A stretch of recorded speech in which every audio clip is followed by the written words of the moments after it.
Hello, welcome back to TNI-UK Impacted episode 230, coming to you live via the Non-Stop Impact Network on YouTube and Twitch. And if you listen on the go, we're also available on SoundCloud, Spotify, iTunes, wherever you listen to your favourite shows. Filling in for your host, the Bison, and also LimpstarUK. It's just me, the Joker, tonight, guys. So anyone in the chat, by all means, sound off. Let us know you're in. And I hope you guys have had a good week, because quite a bit to talk about this week before we head on to anything else. So, but I'll just have a quick look in the chat, see who's around. Hi, Courtney, how you doing? It's good to see you. Thank you so much for joining up. Oh God, I'm looking forward to this. I tell you, I'm not as nervous as I would have been a couple of months ago doing this on my own. Anyhow, anyone in the chat comes in, please just stand up. I'll give you a shout out. We'll go on to the news now. Not for me to talk about on my own. So, on behalf of everyone at Total Non-Stop Impact, I'd like to once again show our condolences to the family of the hardcore legend Sabu, who passed away on Monday. What a shock! Nobody. I don't think anyone saw this come. This was a huge shock. I saw some message from Taz come up about a couple of hours before it was officially confirmed, and I was thinking something's not right there. And then when the news finally broke that it was Sabu had gone, oh, I don't know what the hell was going through my mind. Really, it was a mess. Yeah, hello Mia. It was like wow. You know, he was only literally wrestling over WrestleMania weekend against Joey Janela in a barbed wire match then, and at the age of 60 doing stuff like that, it's just insane. And now he's gone. It's like, Christ, we're losing all the legends. It's not fair. And speaking of legends, I also want to wish Jake the Snake Roberts speedy recovery too. He's just undergone heart surgery today, and discharged now and on the road to recovery. I'd like to wish him a speedy recovery too, and hopefully everything goes well for him too. So it's like all the legends that are going through hell at the moment, and it's just not a good time. It's just a shame when you're a legend, because legends, they last forever, and they don't. And a price they pay is they're not with us forever. Anyhow, happy birthday to the complete Matt Cardona. Bit more lighter news. And Jack Price has confirmed his departure from TNA. He was 2022 gut check winner and was signed in with the roster in 2022. But he understandably vented his frustrations about his way he was booking in TNA. And I, for one, have to agree, he was really underutilized. He was an incredible talent. When you get to see him, and I was disappointed we never got to see his full potential, but he's now a free agent officially, and that's his departure, and ready to really show the world what he can do. And all I can say is good luck to you. Hopefully we do get a chance to see you on TNA again, and you can remind everyone what we've missed. The mask dog is here to say hello. If you can hear anyone breathing through my microphone, that isn't me.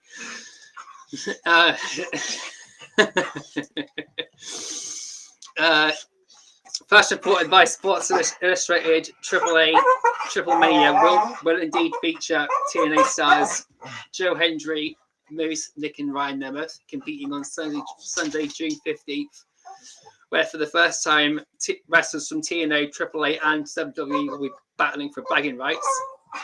There is a very, very high chance that I think these will all be title matches too, or at least Moose and the Nemeth brothers will definitely be defending their titles for sure. I couldn't see him being there otherwise. And I don't know, we'll see the Aztec Warriors there too, Laredo and Octagon Jr.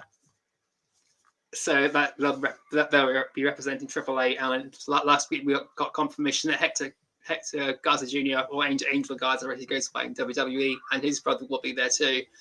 So hopefully we get some more WWE talent announced too, because I'm looking forward to seeing who else can go to AAA and really show the world what they can do too. It's just amazing talent that can go there.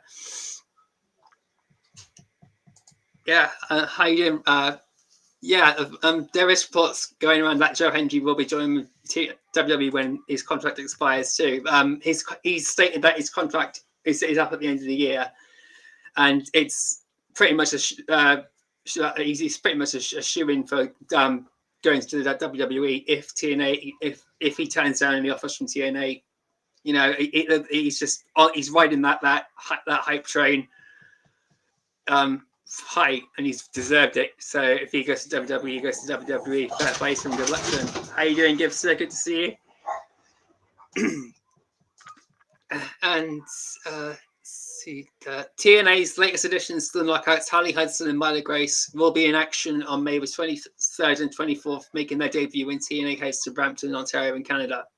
So the dates we're expected to see Harley Hudson and Myla Grace will be at the next set of tapings after Under Siege. So I'm looking forward to seeing them and seeing, hopefully, because I've seen Harley Hudson wrestling on the independent scene and a few videos. She's incredible, and I'm looking forward to seeing what she can do in TNA.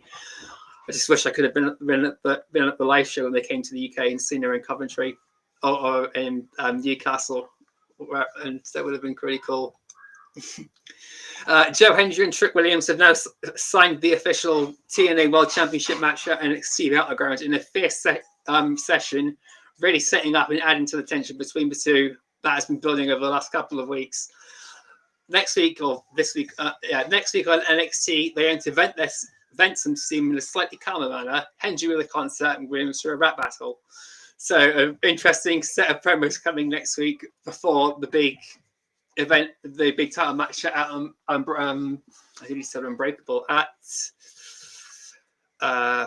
Battleground. So this match is gaining a lot of momentum too, and again this just shows why Joe Hendry is a shoe-in to go to WWE when his contract's up. He's riding the momentum high, and he's just making himself stand out even more and a lot faster than anyone expected him to. And last bit of news: Steve Macken has given an interview with Fightful Wrestling and speaking to Sean Ross Sapp, discussing the incoming changes to TNA, which is the changes to the blood usage and violence in general, and discussing the storylines of Eric Young, Northern Armory, working on the independent scene like that Wrestling Revolver, his time at NXT. And the link for that interview is in the description, and I will be adding it to the YouTube comments after the podcast is finished too. It is worth a listen, guys. It is a really, really good interview. It's great to listen to Macken talking about the roster he's working with now, guys he wants to work with now that he's still defending the TNA International Champion. He's got his eyes on Ace Austin, eyes on Eddie Edwards. You know, guys he can really, really work with and really put over. And he's got a lot of praise for Casey Navarro too. So it's really good to see. Oh, let's see. Who would I like to see come from TNA from the WWE releases? I would love to see Gigi Dolan. I know she's wrestling on the independent scene now. She'll be going to Wrestling Revolver, facing Zachary Wentz.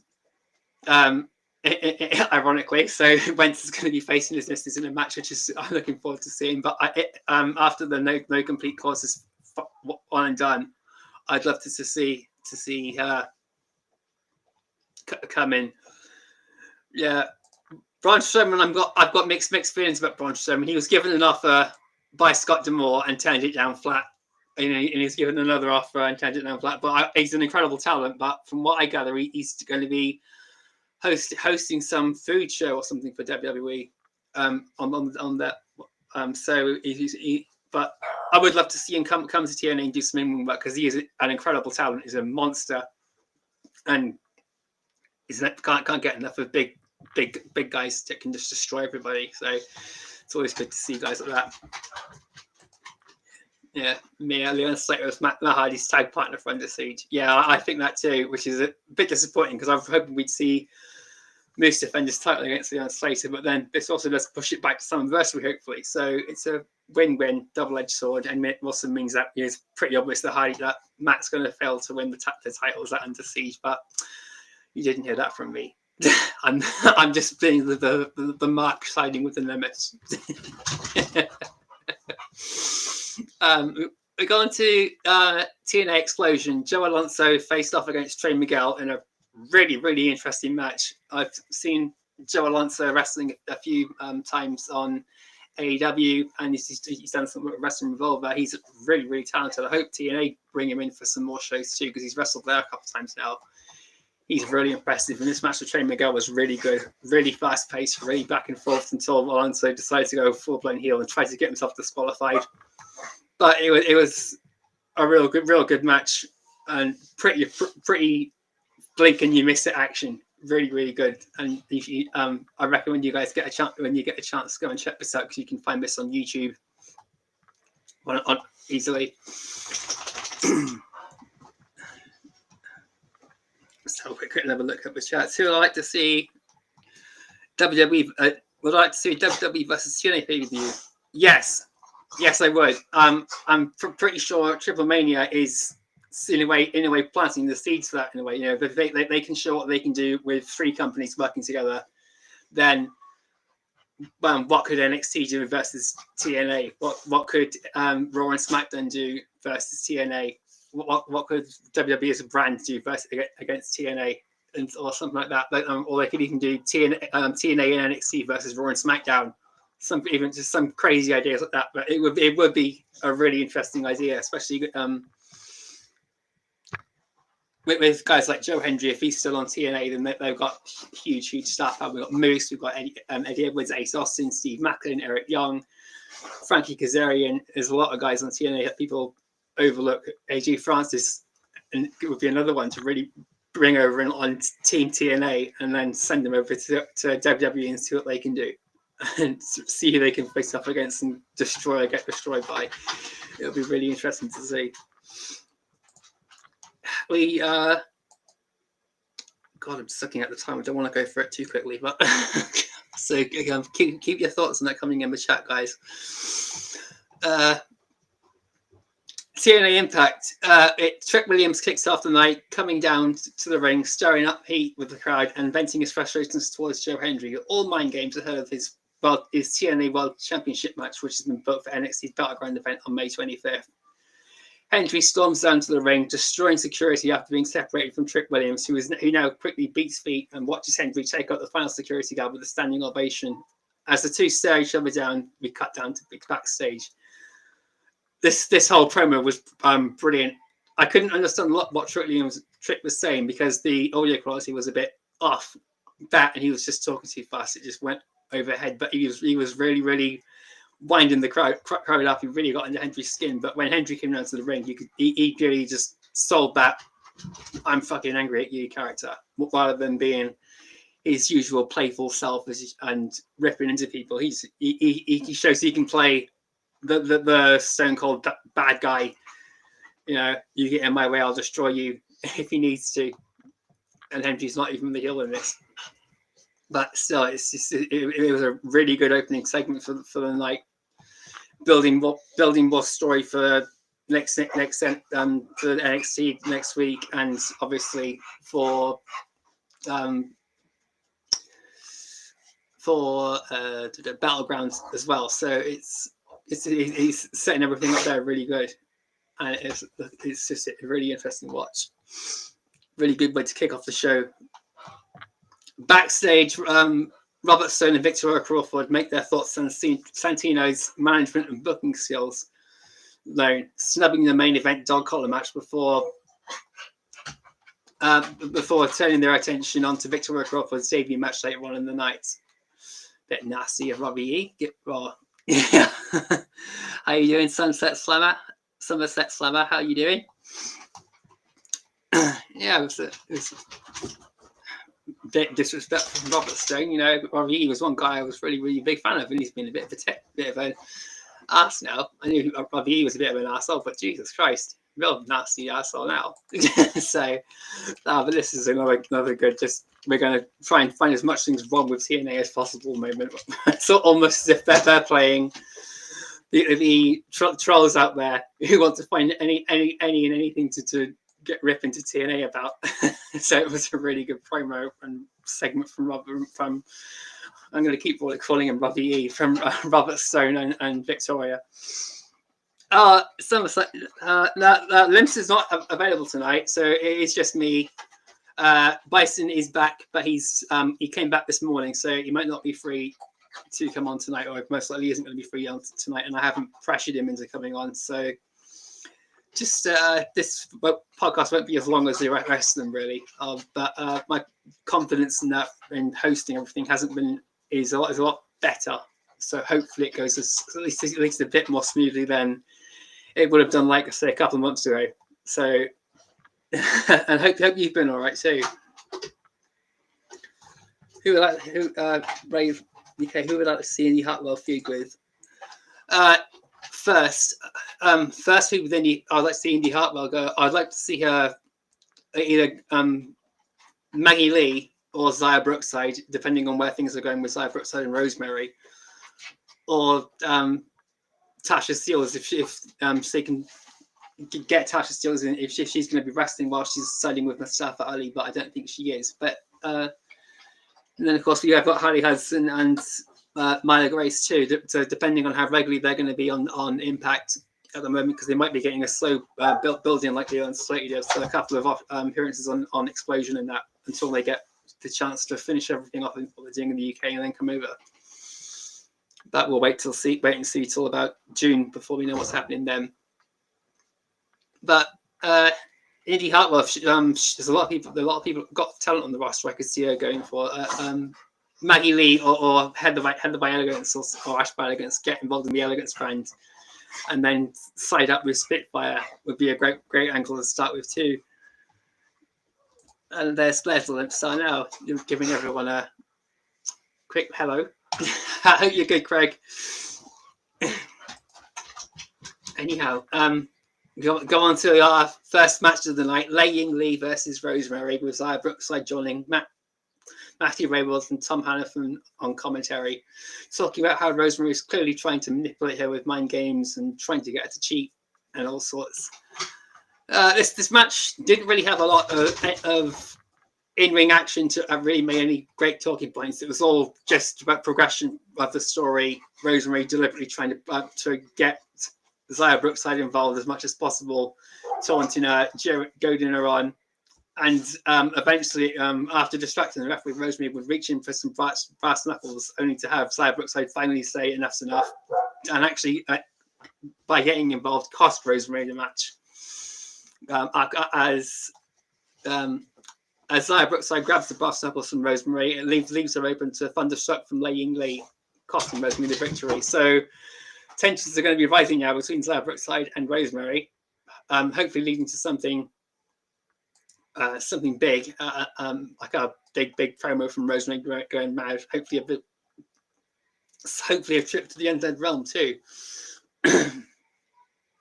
But it was an okay match, just a standard story development match. Nothing huge to talk about, but it's continuing a pretty interesting story.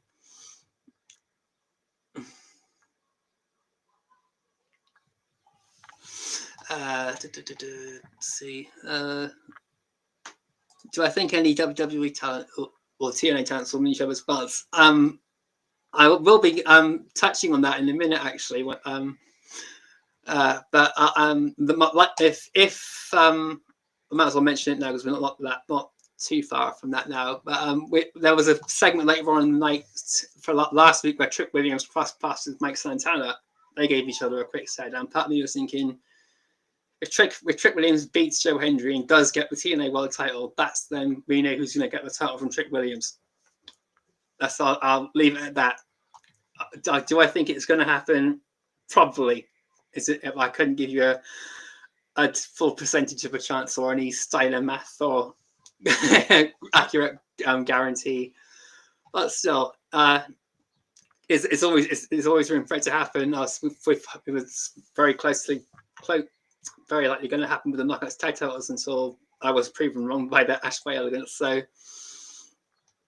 anyhow, backstage, Mike Santana crosses Trick Williams, who's leaving the building, and after a short, sharp stare down, possibly a story angle if Trick Williams beats Hendry, Santana meets up with Sami Callihan, where he starts reflecting on LAX versus AE's Barbed Wire Massacre and their rivalry in general.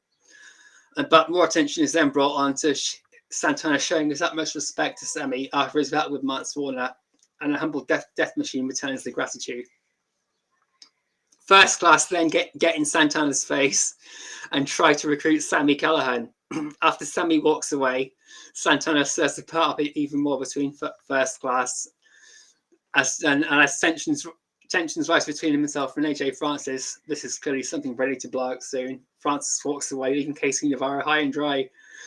The Casey Navarro putting on some great promo work here again, goading everyone, being the comic relief and everything. When AJ Francis is saying no one can disrespect this guy but me. It was just great promo work from everybody involved in this segment. I really enjoyed this. I can't wait to see Francis and Santana go one-on-one now. This is that seed's been planted, and I'm just waiting for that to go. And oh boy, this is going to be good. Maggie Lee then gets a makeover from the Elegance brand. We've got a pretty comical montage of stuff happening, not seeing Maggie's face throughout the entire match. So the entire segment, sorry, I don't know why I thought it was a match. It's not old school WWF. Anyhow, we didn't see her face, so whatever has happened to her, we'll be seeing it probably this week. And I'm not looking forward to it, but I am looking forward to it. So it was a good comical moment. It's full of its, but still, what do you guys think?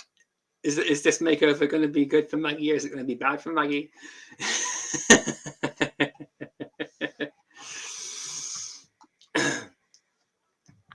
We then go on to the Aztec Warriors, which is Laredo and Octagon Jr. versus the Great Hands, John Skyler and Jason Hotch. This was a really, really good, strong tag team match, showcasing both teams really well. We got some good offense from both sides. The Aztec Warriors showing a lot of lucha libre, building up for AAA Triplemania, really. But we got some great offense from the Good Hands as well. They dished out some punishment, took some punishment. Great match, and a solid match as well, given we had a pretty rough start. After the match, an enraged Mustafa Ali charges down to the ring, attacking Laredo and Octagon Jr. while they're celebrating the victory. Shortly afterwards, the Rascals run down to assist, and we then start our next scheduled match. Seeing this side of Mustafa Ali coming through, we were expecting something nasty, but wow, this. And then it's shown through even more on the match that followed. Mustafa Ali versus Trey Miguel. This was an incredible match. Trey Miguel taking a hell of a lot of punishment as he can do. Really, really selling all the moves from Mustafa Ali's going and not showboating to the crowd, not pandering to anyone, just all. He's clearly focused on being more dangerous as possible and is venting his frustration as much as possible. Destroying Trey Miguel with some really, really impressive offense. His finisher was pretty incredible too. I've not seen that move before. It's really, really good. And after the yes, so it was a really, really just a really, really strong match. It sucks that Trey lost, but Mustafa Ali just staying in his new character, completely aggressive. It's just like, where's this going to go from here? Who's going to be unlucky enough to cross his path next? You know, I feel sorry for them. We then got a replay of the full match between Ace Austin and Mustafa Ali for the X Division title at Under Siege in 2024. Not going to go into that. That's just a replay. But we then go on to Steve Macken's final promo ahead of his match against Eric Young. Just relishing in the delight that him and Eric Young are going to be stuck together. There's no escape for either of them. Once this is done, it's well and done. And then it's going to be tag and bag and mayhem for all. Indi Hartwell's video package on how TNA and Spider are growing up in Australia ahead of their debut this week on Impact. Again, another really solid video package showcasing who she is, just explaining what she's hoping to gain now that she's got to TNA. And again, just showing that TNA is and has been one of the most influential products over the last 20 years. So it's just a really good thing to see there. We then go on to the Hardys entering the ring to reflect on the last few weeks, starting off by apologising to the fans for their loss at Rebellion and promising to regain the TNA tag titles, whatever it takes, and as soon as possible. Then the Nemeths interrupt the Hardys. This was brilliant, getting to see Nic Nemeth and Ryan Nemeth. Oh, my big brother. Interrupt the Hardys, granted them their contractual rematch at Under Siege. But with this taking place at Canada, Jeff Hardy can't make it for reasons I've got no real intention of going into. You guys, we all know why Jeff can't go. And knowing this, the Nemeths continue to poke fun at Matt and Jeff, even making the match a ladder match to rub extra salt in the wounds. Brutal stuff. It's just evil, but so funny at the same time. And the insults and disrespect keep going until Santino Marella comes out, where he decides that next week, this Thursday, Nic Nemeth will face Jeff Hardy one-on-one for the first time in 16 years. The last appearance was at Monday Night Raw, and in a no DQ match, which is a pretty damn good match from what little I can remember it being such a long time ago, but it was a damn good match. And while Under Siege, the Nemeths will be defending their tag titles against Matt Hardy and a partner of his choosing in the ladder match that the tag champions joked about having. So most likely candidate is going to be Leon Slater. There's no arguing that, and I'm looking forward to it regardless of whoever Matt's bringing on board. I'm looking forward to seeing this match. It's going to be a banger for sure. And with that being said, I don't know. It's going to be a good match. We then go on to Victoria Crawford versus Brittany Brooks. Robert Stone joining on commentary. I don't have a lot to say on this match, I'll be honest. Nothing really wowed me about Victoria Crawford's debut in TNA, but I will say it's nice to see her winning the squash match rather than being in the squash match, because the last things I can remember seeing from Alicia Fox in WWE when I was last watching it was she was losing every match I saw her in basically squash matches. It was just like she's obviously just great talent getting wasted. And it's been such a long time since I've seen her in the ring. I was hoping to see if anything would really stand out for me. And this match didn't do that for me, sadly. It was just more just a squash match against Chris Bay's girlfriend. And after the match, Knockouts World Champion Masha Slamovich charges down to the ring before Victoria can start talking and brawls with Crawford before being blindsided by Tessa Blanchard. Santino Marella then announces that next week we'll be having Victoria Clawfish and Masha Slamovich in a tag team match. Victoria Crawford will be teaming with Tessa Blanchard and Masha against a partner of her own choosing. But Robert Stone quickly overrules Santino's decision, picking Masha's partner himself, which will be NXT's Nikita Lyons. Now, I'm not sure where her allegiance lies with Victoria Crawford. You know, are they still friends? Are they not still friends? Were they friends in the past? Were they not friends in the past? So this is going to be interesting, and I'm not sure how she is with Robert Stone either. So will she actually be a true partner to Masha, or won't she? But it was just as really interesting, and it also then brings us on to our next part of the show, where backstage Ariana Grace is arguing with Robert Stone over the tension he's causing. Tessa Blanchard once again gets involved, putting some more perspective on how to use your wrestling family status. After putting Grace in her place, Tessa once again leaves with Robert Stone. She buried her. The promo Tessa gave him for this really burying Ariana Grace, just using Santino to make herself look fantastic, while Tessa's left her family's legacy in the dust. Scratch the name for herself, basically. I thought that was really strong work from Tessa, and then to once again leave with Robert Stone. or just extra salt on the wounds that Tessa's almost turning her back on TNA suddenly. It was just a really good promo from Tessa. Really good segment from TNA again. We then go on to the main event where Steve Macken defends the International Championship against Eric Young. They said it was going to be violent. They said it was going to be bloody. And oh my God, they were not kidding. This is an absolute incredible match. The amount of Macken actually goes into detail about how all the blood loss affected him in the match and that in his interview I mentioned earlier. And listening to it after seeing this match twice, it doesn't surprise me how it affected his vision. He wasn't even aware most of the time where the Northern Army were when they were getting involved in the match. He was basically literally wearing a crimson mask, and he was. But my God, it was really at times hard to watch. Even more so second time round. I don't know. I first found it really hard to watch the second time round more than because I sort of knew what was coming. But it was an incredible finish to this match too. Macken managing to counter the power driver.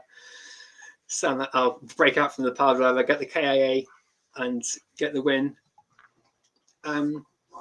It's just a fantastic match. And if you guys are still, again, Macken again talks about the bloodshed and that why he thinks why it's going to be toned down a bit more in his interview too.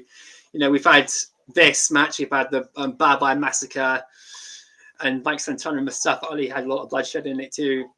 And you know, so while the bloodshed isn't going to be scrapped for good as far as Steve Macken's gathered or as noted, it's not going to be completely scrapped for good. We're just going to tone it down for a couple of months rather than stop it completely. So it's not banned from what. So all the people speculating this is all on WWE. They're going to be like WWE, completely ban bloodshed, yada yada yada yada.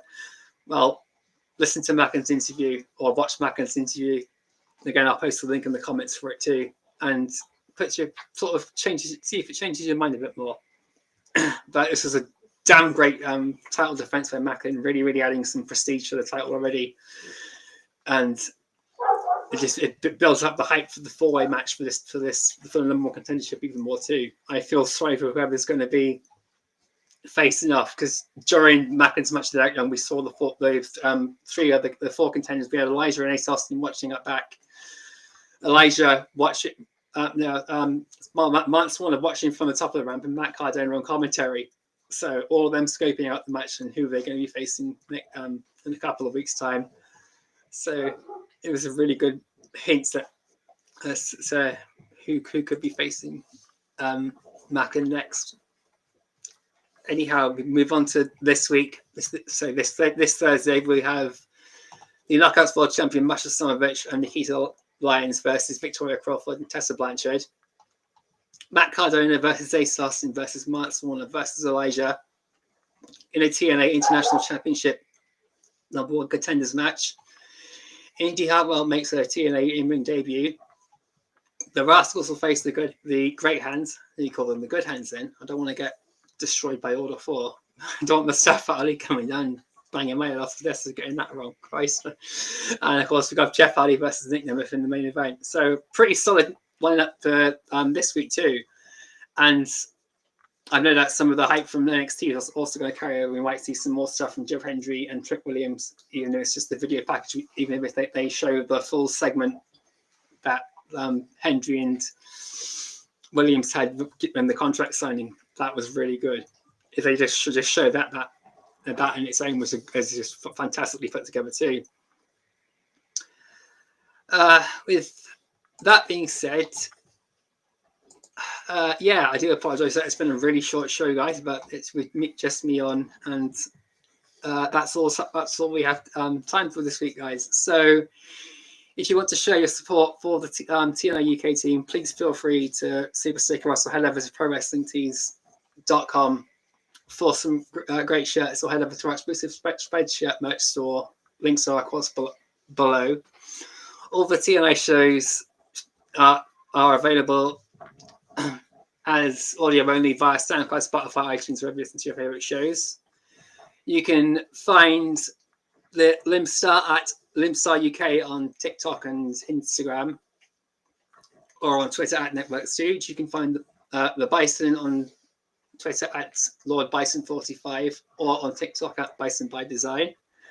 You can find me on Twitter at JOK Empty Space, or you can look for hashtag Empty Space, hashtag Enter the Void, or if you fancy to good taste with your sense of humor, hashtag Daily Giggle on Facebook, Twitter, or YouTube. But approach with an mind, you just might keep your sanity.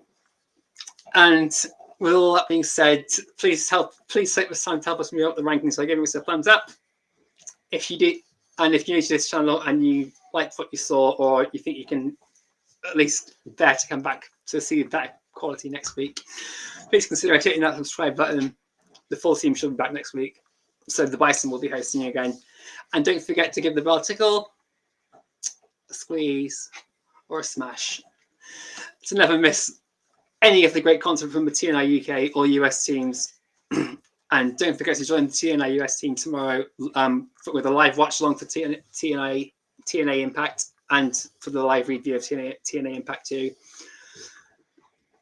And with that being said, I've been the Joker. This has been episode 230 of TNI UK. Thanks everyone for joining, and I'll see you next week. Much love to the TNI tribe. Take care, guys.